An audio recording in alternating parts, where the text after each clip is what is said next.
15 deadliest fighter aircraft of World War II. We rank them by one measure: how many enemies they killed and how much they changed the war. Number 15 was effective but saw limited action. Number 1 killed more enemies than all the others combined. Here's the countdown of the most lethal flying machines in aviation history. They gave it the fastest piston engine ever fitted to a British fighter. Then they sent it to hunt robots. The Hawker Tempest carried a 2,400 horsepower Napier Sabre engine. Top speed, 435 miles per hour. 420mm cannons. It could catch anything the Luftwaffe had. Summer 1944. German V-1 flying bombs were hitting London at 400 miles per hour. Nothing could catch them except the Tempest. Flight Lieutenant Joseph Barry intercepted his first V-1 over the English Channel. He closed to 200 yards and fired. The flying bomb exploded so close the blast nearly flipped his aircraft. He flew through the fireball with scorched paint on his wings. By September, Tempests had destroyed 638 V-1s, the highest score of any aircraft. 2 pilots also shot down Me-262 jets. 1,399 were built. They entered service too late to dominate. Devastating, but limited. Japan's answer to the Mustang arrived when Japan had no fuel to fly it. The Nakajima Ki-84 Hayate was the best fighter Japan ever built. Top speed, 427 miles per hour, 2 20mm cannons, 2 machine guns. It could fight anything the Allies had on equal terms. March 1944, China. American P-51s encountered Hayates and were stunned. The Japanese fighter matched their speed and outturned them. Captain Takeo Tanamizu scored 32 kills in a Hayate over the Philippines. He described it as the first Japanese fighter that could absorb battle damage and keep flying. But by late 1944, Japan had no experienced pilots, no fuel, no parts. Hayates sat grounded while American fighters strafed them. 3,514 were built. Most never flew combat. The right aircraft at the wrong time. The fighter that made Ivan Kozhedub a legend. The Lavochkin La-7 was lighter, faster, deadlier than anything before it. 3 20mm cannons. Top speed, 423 miles per hour. Brutal acceleration at low altitude, where Eastern Front combat happened. February 19th, 1945. Captain Ivan Kozhedub spotted an Me-262 jet over Frankfurt. The German pilot thought he was untouchable, 150 miles per hour faster than any Soviet fighter. Kozhedub waited. The Me-262 slowed for a gun run. Kozhedub fired from 200 yards. The jet exploded, his 62nd kill. 17 came in the La-7, including that Me-262, the only Soviet pilot to shoot down a German jet. Soviet test pilots said the La-7 outfought the Bf-109 and Fw-190 below 15,000 feet. German pilots over Berlin learned this the hard way. 5,753 were built. They smashed the Luftwaffe in the war's final year, dominant at the end. The lightest fighter of the war, and the deadliest in a dogfight.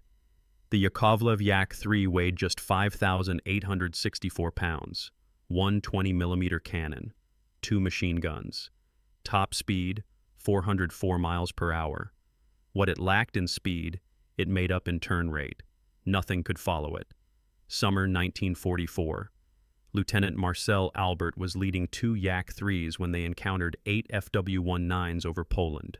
His wingman's radio failed. Albert was alone. He turned into them. The Fw-19s tried to follow. Albert's Yak-3 reversed so violently the Germans lost sight of him. In 4 minutes, he destroyed 2. The other 6 fled. French pilots said, "With the Yak-3, 2 of us can fight 4 Germans. 4 of us can fight 100. Luftwaffe Command issued a directive. Avoid combat with Yak-3s below 15,000 feet. 4,848 were built. Kill ratios of 4-to-1 and higher. A dogfighter's dream. The Japanese called it whistling death. They heard it before they saw it. The Vought F-4U Corsair carried the most powerful engine ever fitted to a single-seat fighter. 2,800 horsepower. 6 50-caliber machine guns. Top speed, 417 miles per hour. In a dive, it could reach 450. August 30th, 1943.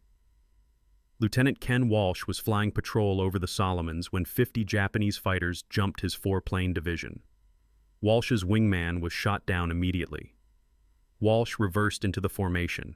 His Corsair outdived everything Japan had. He destroyed 4 Zeros in one pass, pulled up, and shot down a 5th. He landed with 72 bullet holes in his aircraft. He survived. The Zeros didn't. Corsairs destroyed 2,140 Japanese aircraft for 189 losses. Kill ratio, 11-1. 12,571 were built. Japan called it the most terrifying aircraft in the Pacific. But the next fighter was heavier, slower, and killed even more. 7 tons, 8 machine guns, indestructible. The Republic P-47 Thunderbolt was the heaviest single-engine fighter of the war. 8 50 caliber machine guns, 3,400 rounds per minute.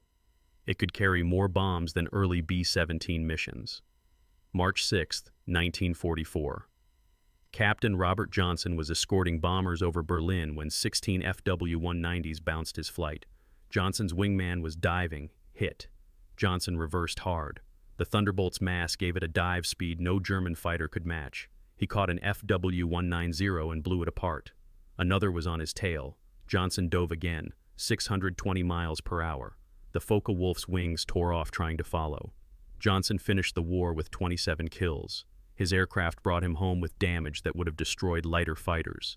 P-47s destroyed 11,874 enemy aircraft, 3,752 in air combat, more than 8,000 on the ground, more than any other American fighter.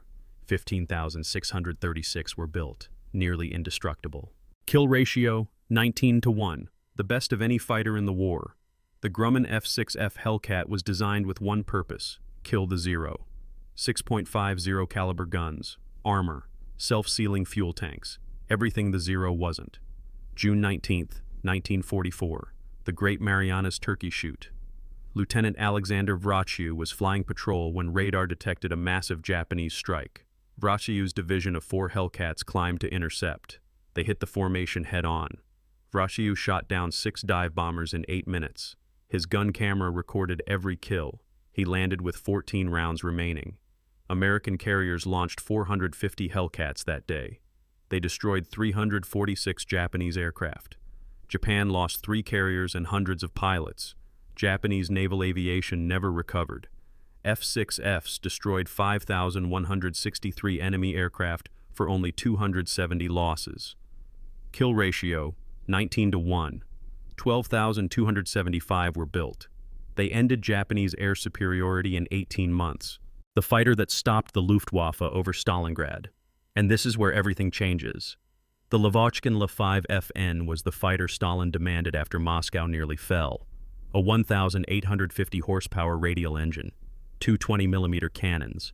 Wooden construction let Soviet factories build them faster than Germany could destroy them. July 6, 1943. Kursk, the largest air battle in history.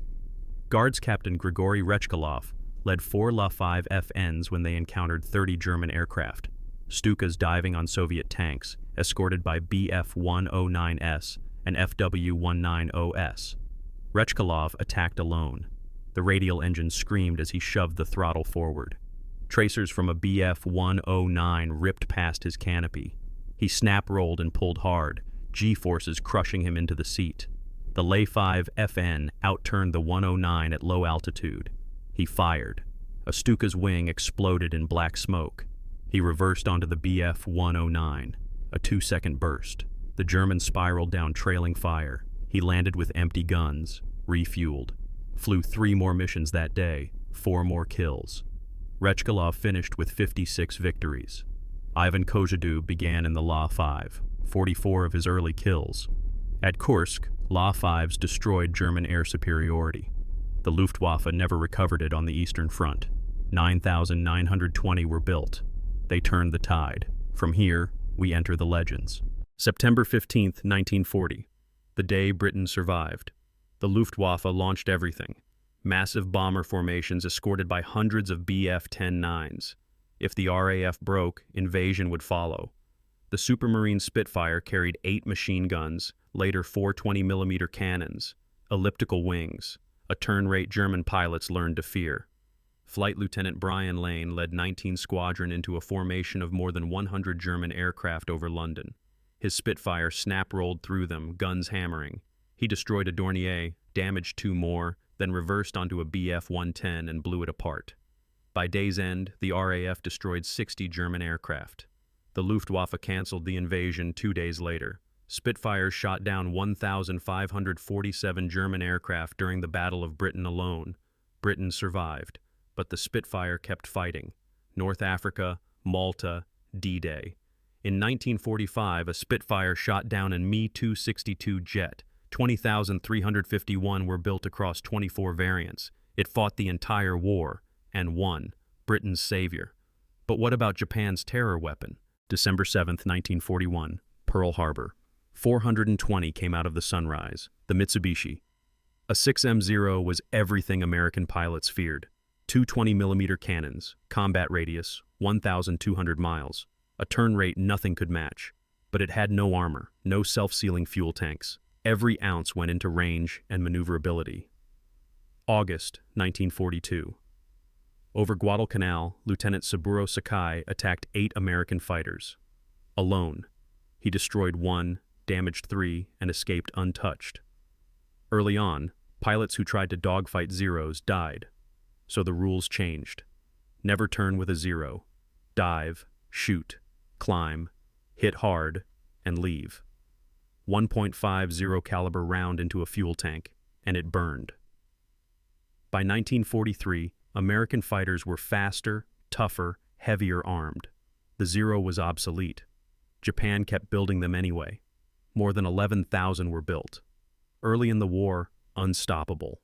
By the end, a death trap. But one nation built fighters through sheer mass. Stalin's assembly line, 16,769 of them, the most produced Soviet fighter in history. The Yakovlev Yak-9 was the Soviet Union's universal weapon. Fighter, interceptor, ground attack, tank killer, 22 variants for 22 missions, 1 20mm cannon, 1 or 2 machine guns. Some carried 37mm or 45mm anti-tank cannons. Lieutenant Lydia Litviak, the White Rose of Stalingrad, flew Yak-9s over the Eastern Front. She was 21. Blonde hair painted on her fighter's nose. 12 victories. Then she was shot down and killed in August 1943. The Germans called them free hunters. Yak-9s prowling the front for targets. Stalingrad, Kursk, Bagration, Berlin. The Yak-9 fought every major battle. 16,769 built between 1942 and 1948. They were everywhere. Soviet mass production. German precision engineering came next. When it appeared over France in 1941, British pilots thought it was a new radial engine Bf-109. Then it started killing them. The Focke-Wulf FW-190 carried 4 20mm cannons and 2 machine guns. Top speed, 426 miles per hour. Faster than the Spitfire Mk-V, rolled better, dived better. September 1941. Flight Lieutenant Al Deer, 21 kills, encountered one over France. He called it the most violent combat of his career. The FW-190 outperformed his Spitfire in every maneuver except turning. He escaped. Barely. FW-190 served everywhere. Interceptors over Germany tore B-17s apart with 30mm cannons. Fighter bombers hit Allied positions. Tank busters on the Eastern Front carried rockets. Oberleutnant Otto Kittel scored 267 kills, most in the FW-190. He died in combat in February 1945. More than 20,000 were built across dozens of variants. The Luftwaffe's workhorse, Germany's workhorse. America's thoroughbred destroyed it. The fighter that broke the Luftwaffe's back. The P-51 Mustang had a 1,650-mile range with drop tanks. It could escort B-17s from England to Berlin and back. No other fighter could. January 11th, 1944. Major James Howard was escorting bombers over Germany when 30 fighters attacked. His squadron was scattered. He was alone. He attacked anyway. For 30 minutes, Howard fought the formation by himself. He destroyed at least 3, possibly 6. His guns ran dry. He made mock attacks to keep the Germans occupied. The bombers made it home. Howard received the Medal of Honor. Before 1944, Luftwaffe fighters savaged American bombers. After P-51 escort began, German losses became unsustainable. P-51s destroyed 4,950 German aircraft in the air, another 4,131 on the ground. They hunted across Germany until the Luftwaffe stopped flying. More than 15,000 were built. They broke the Luftwaffe. But Germany had already built the future. 150 miles per hour faster than anything in the sky. The first operational jet fighter. The Messerschmitt Me-262 was powered by 2 turbojets. Top speed, 540 miles per hour.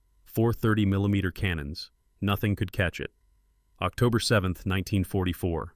Major Walter Nowotny, 258 kills, was flying his Me-262 when he encountered more than 50 American bombers with Mustang escorts. He accelerated to 500 miles per hour. He flashed through the formation. 2 B-17s destroyed in one pass. The Mustangs tried to intercept.